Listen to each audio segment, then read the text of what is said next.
Agro-industrialization offers immense opportunities for the youth, and of course we have discovered that for you to be successful as an entrepreneur, you need the 4 P's that can help you upscale your business. And you need to be proactive, you need to be planned, productive, and profitable in the same time. And today we are going to link entrepreneurship and sustainable farming practices that can help you upscale your business activities.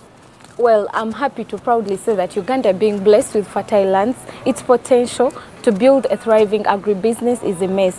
By combining efforts of sustainable farming practices and entrepreneurship with the young adults especially, can unlock the variety opportunities we can have in this sector.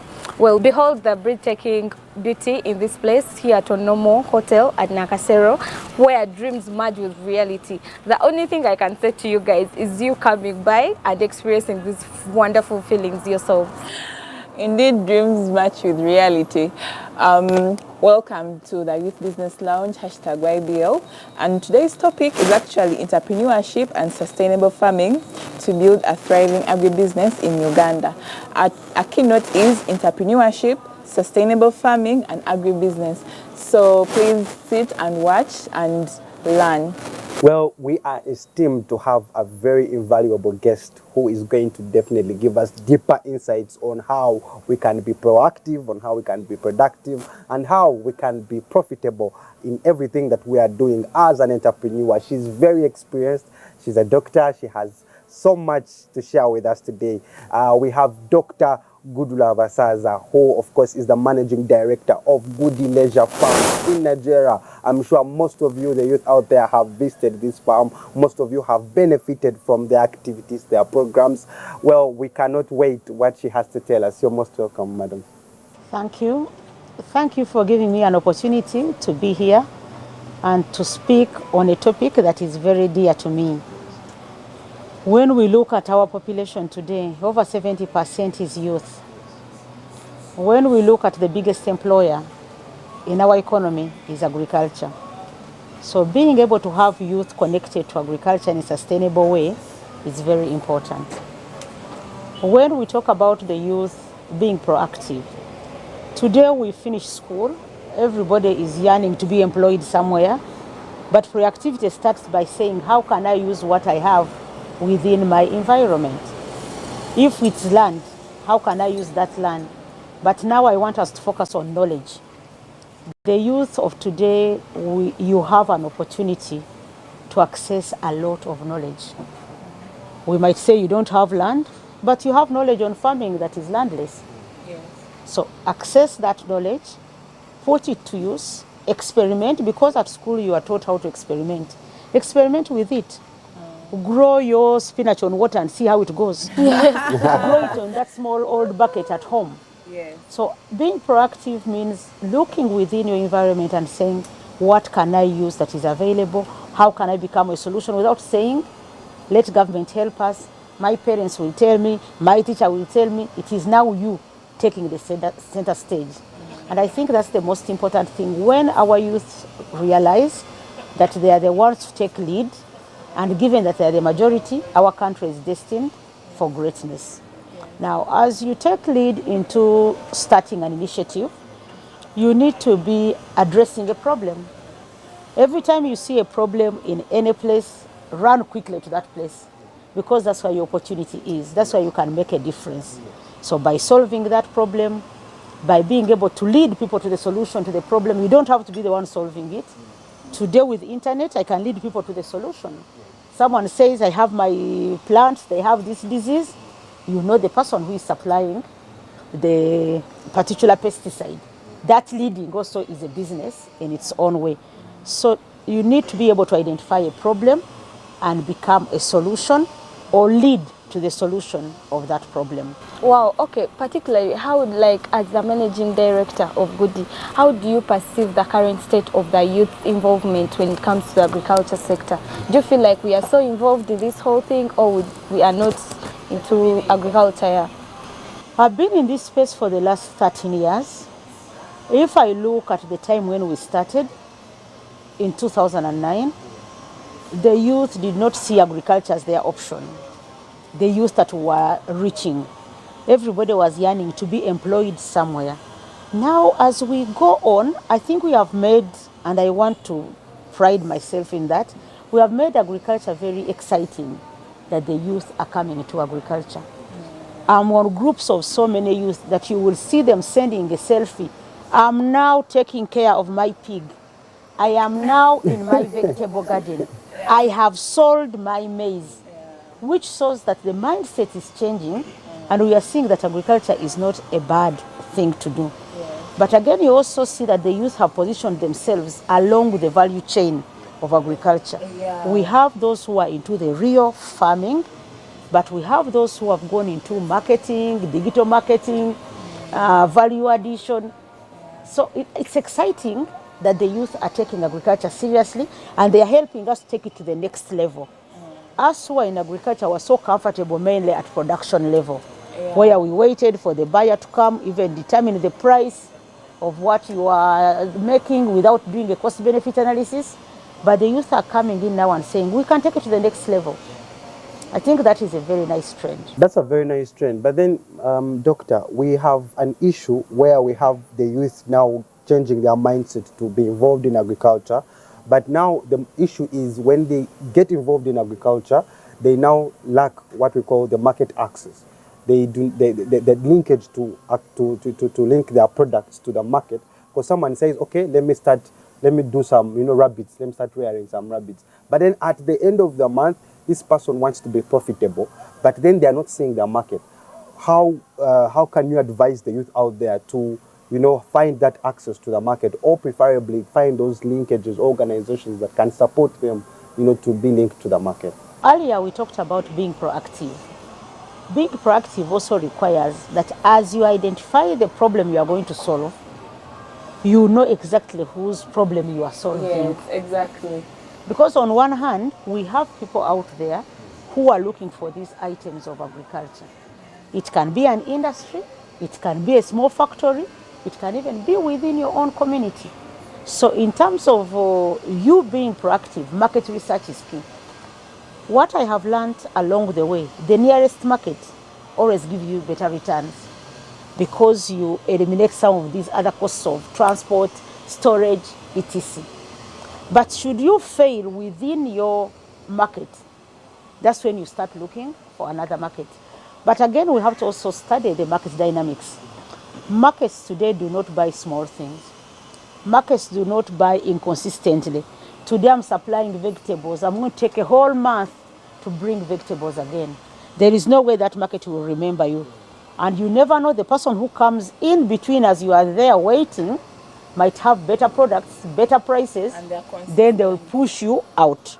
So when the youth are thinking of the market, there are three things I believe are very important. Production by the masses. The youth, we have an opportunity to come together.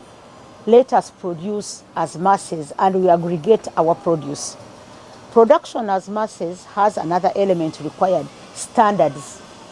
We are all selling the Victoria cabbage.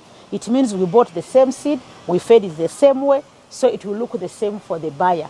Because the buyer is very, very sensitive.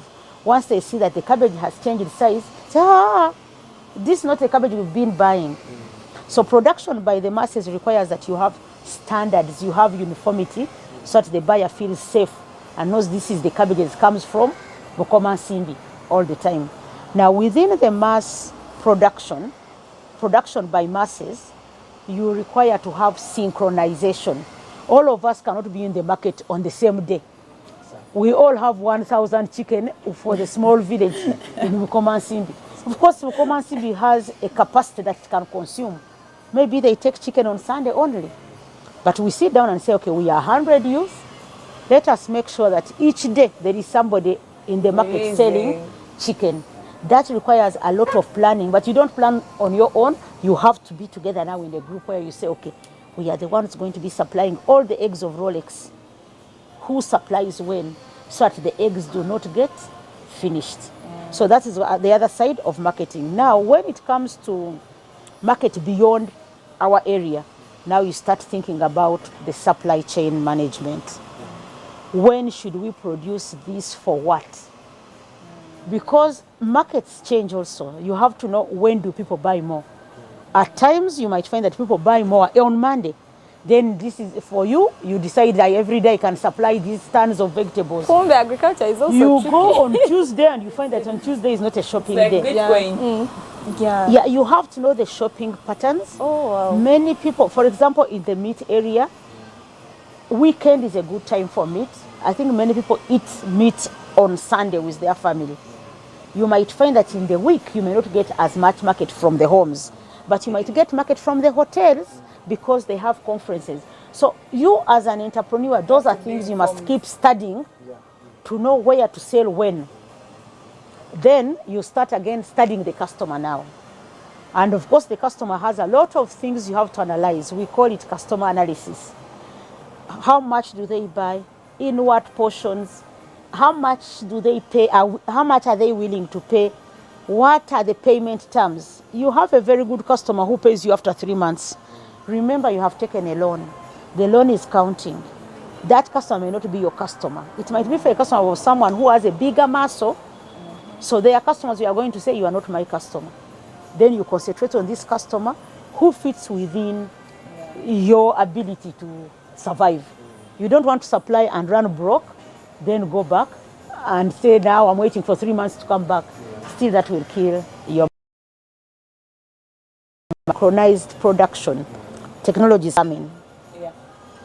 If, for example, you are into crops, you have to think of an irrigation system this time. And you may not have to think about the most expensive irrigation. You can do your own simple irrigation as you are growing. When you grow bigger, then you can now have a pump and everything. But as long as you are growing something small, intensively, you can even have bucket irrigation. Then start moving slowly to the real drip irrigation with the pumps. At times we over-invest, then you burn out. The little money you had from your parent or from who gets finished before you even start moving. Yeah. Well, doctor, you've talked about the money and the loan somewhere.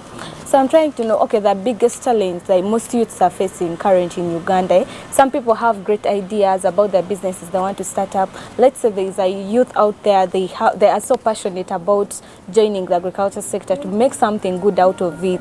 So what happens is some of these challenges that come up with these ideas, sometimes lack of capital, the resources to begin.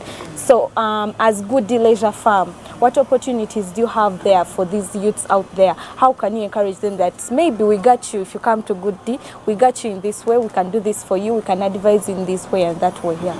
Yeah, money has been one of the things that has locked many beautiful ideas. One, when I think about money, someone will say, I have no money, but you find them surfing on their phone every day.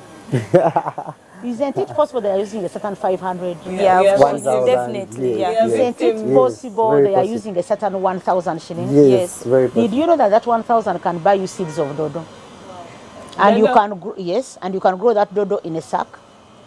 When you start thinking that business must be started with big money, then you are going to wait for a very long time. I'm going to wait forever. But if you say, let me start with whatever I have, and at times my business idea is to have a big farm of, say, pigs. But I might decide to start with chicken because that's the money I have. Because I can buy my chicks at 3,000 and I start. Then as the chicks grow, I can now buy the pig. Because thinking that you are going to get money from somebody else, that idea must start stopping. Because if we don't stop it, we are going to keep waiting. Because also that person is waiting onto somebody else. Yeah.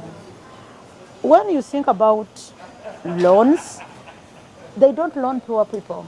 Yeah. Remember that the banks are somebody's business. They are stakeholders in there. They have to say their money doesn't get lost. Yes, so why should we get somebody who doesn't have a single penny to be given money? They give money to the person who has money. And remember, in the end, it is your money that you have actually paid and slightly more for the bank to say thank you very much for working for us. Yes. So as you think about the bank, first set that 1,000, save that 1,000. Serve for only in the evening when it's cheaper. Start that small. But then there's another aspect where we are so many small people we are coming together and making one person big at a time. Today, I have 750 saving groups of youth.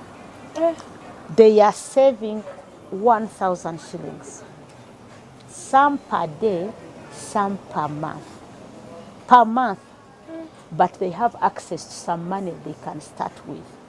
That's wonderful. Even this savings group come together and say, we wanted to do pigs. Let's buy one pig together from our savings. Give piglets, and you pay back 2 piglets. So they have different models they have developed around not having a lot of money. And I think it's also a good idea to start when you don't have a lot of money. Because you are also learning. You don't know how things are going to work.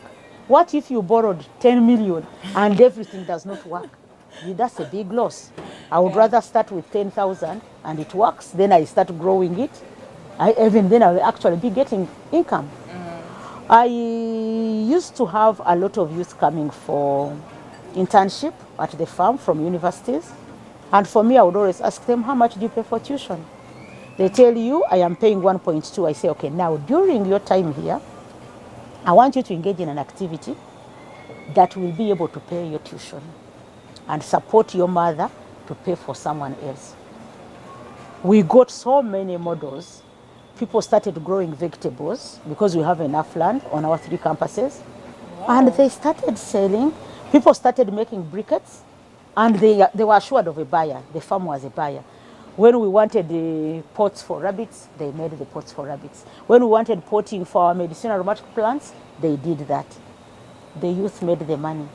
I remember one of them who was coming from Kayago told me when he was leaving, he said, thank you so much. I don't have to look for a job because nobody will pay me the way my family land will pay me.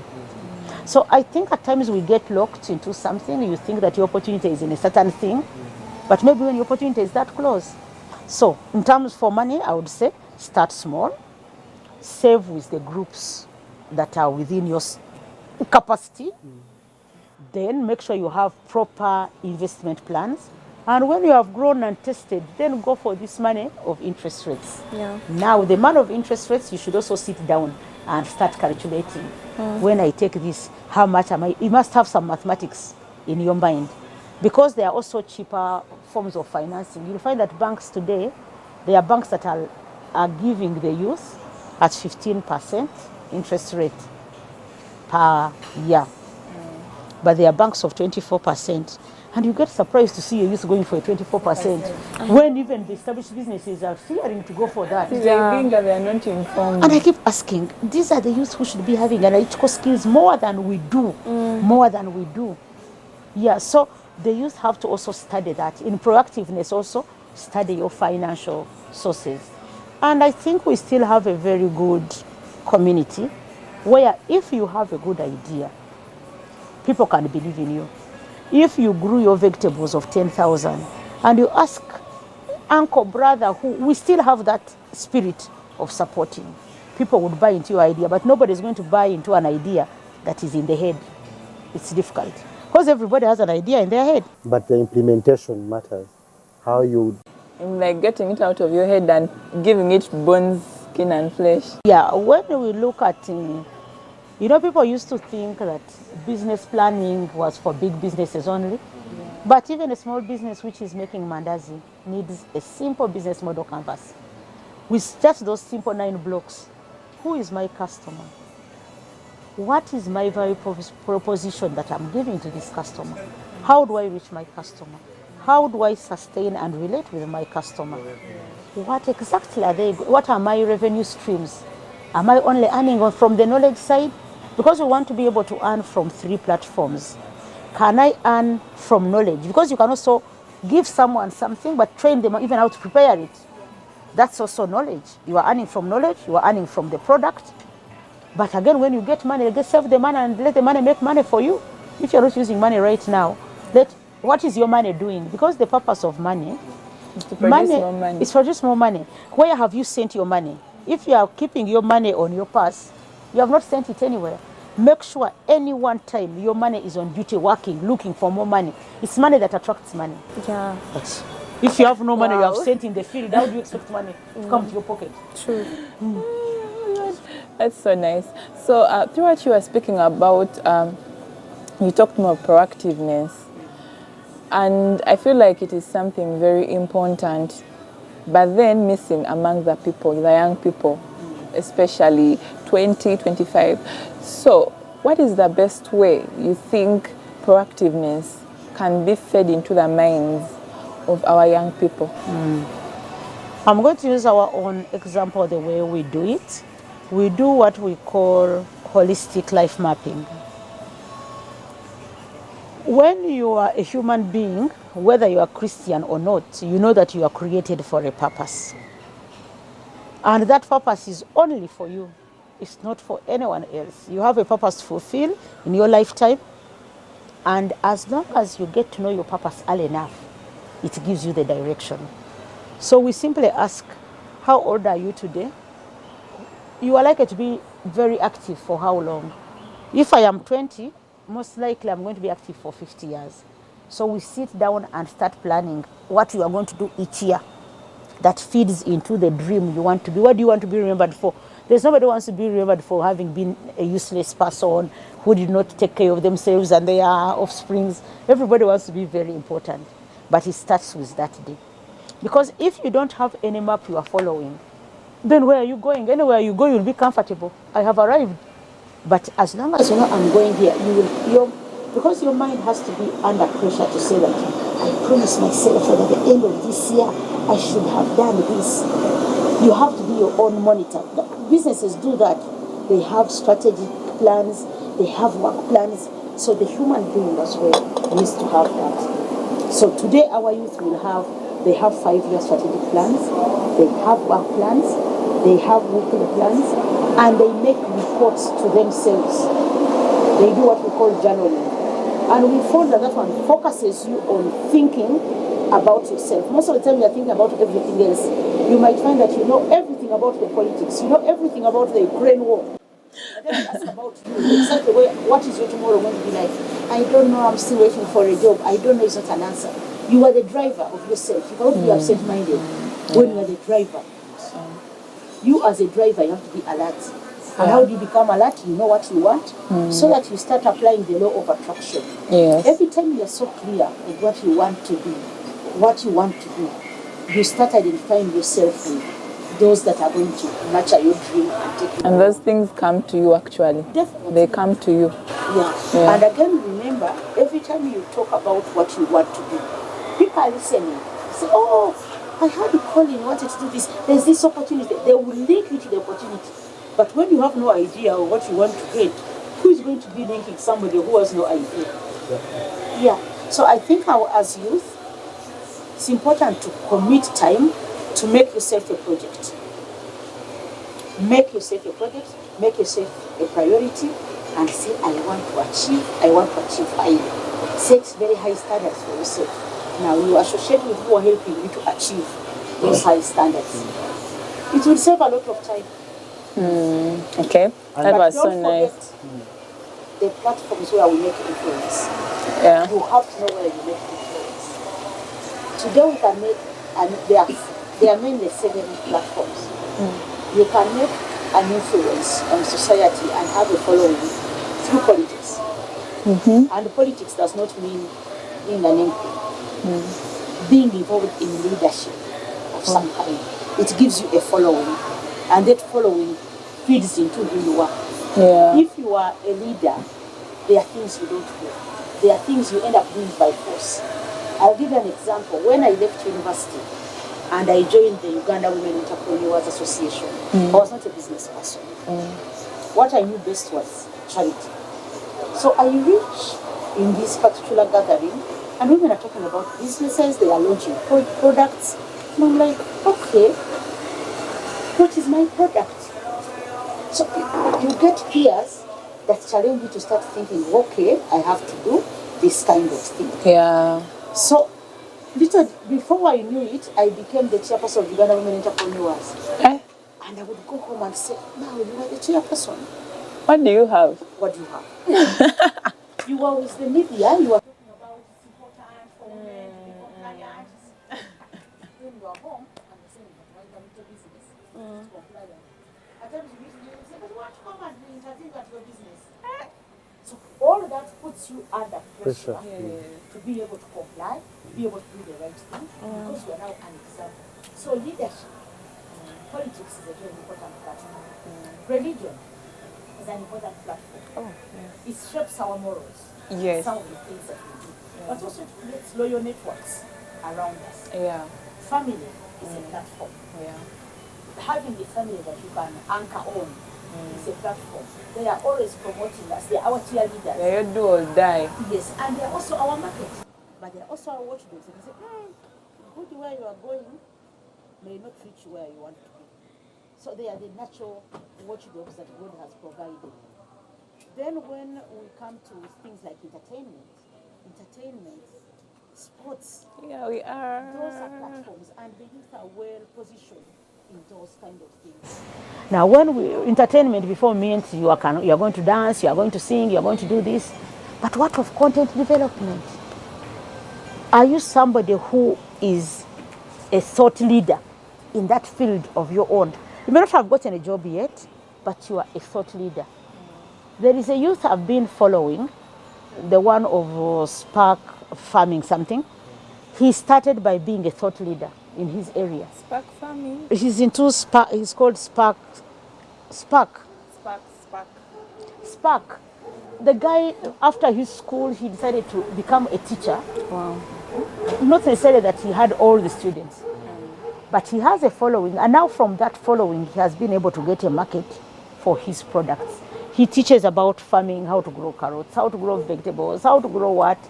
But in the end, he is now selling seedlings, he is now selling pamphlets, but he started from content. So which audience is following you and for what? And once you have the audience following you, guard it jealously. You don't want to mess up your platform. Today you are sending content on this, and then tomorrow you are sending naked girls. Yes. There is somebody who is going to go off definitely with that simple post. So once you know that now I have fame, I have people following me, make sure you don't disappoint them because they are looking up to you. Then the other one that is also very, very important is ensuring three things: that you have people who are following you. When you look behind and no one is following you, that is not a nice thing. Because the people who follow us, they bring along the other friends. Oh, I have to watch this particular thing. I have to listen to so and so. I have to be at so and so show. Yeah. They bring people along. But among the followers, we have to have the second group now. These are people who can endorse you. If they are looking for someone says, whom can we bring on Smart TV to talk about the youth? Oh, Dr. Goodluck. Those are people who can now endorse you. There are many people who follow me, but there are not so many people who will give me a platform to come and speak. So within these followers, you start getting endorsers. People who can even give testimony when you are not there. They are looking for someone. No, Dr. Goodluck is a good person. She can do people who can speak for you when you are not there. When you're absent. Yeah, when you look at the spaces where we are at a stage where we are supposed to be board members and stuff like that. These people don't advertise. There is somebody who sits in there and says, we need to do what? Goodluck is a good person. Now, once you get endorsers, what is key is to give them content. What can they speak about you? There are times when someone says, Goodluck is good. Then you say, tell us something. No, Goodluck is good. Goodluck is good is not enough. Goodluck is good at 1, 2, 3, 4, 5. This is the value she's going to bring for us. And the last person you need is an influencer. Okay. The one who makes sure the decision is taken. Yeah. Yes. So in that line of yours that you are thinking about, you are thinking of supplying something, who is following you? But who is your endorser, but who is your influencer? The one who says, let's go. Wow, so in the heart of Kampala City, I continue to remind you this beautiful place you're seeing right here where we're at. Our home for today is Onomo Hotel here at Nakasero. I continue to encourage you to come by, enjoy these wonderful services they got for you. Anyways, as we continue with this amazing conversation, allow us to take you for a breath taker for like a few minutes and we shall be right back.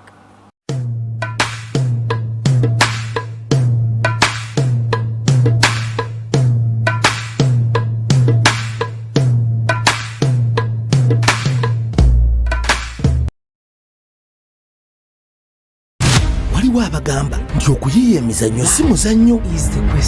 Olina okwewaayo n'okukkiririza ennyo mu kyoyiiya. Olina okubaayo n'omuntu akuyambako. Naye olowooza omuntu ng'ekyo kimuli mu musaayi ebyo bimulya? Anti aba yazaalibwa kukola ekyo. Tega Pearl Magic Prime ne Pearl Magic Loco. Sigala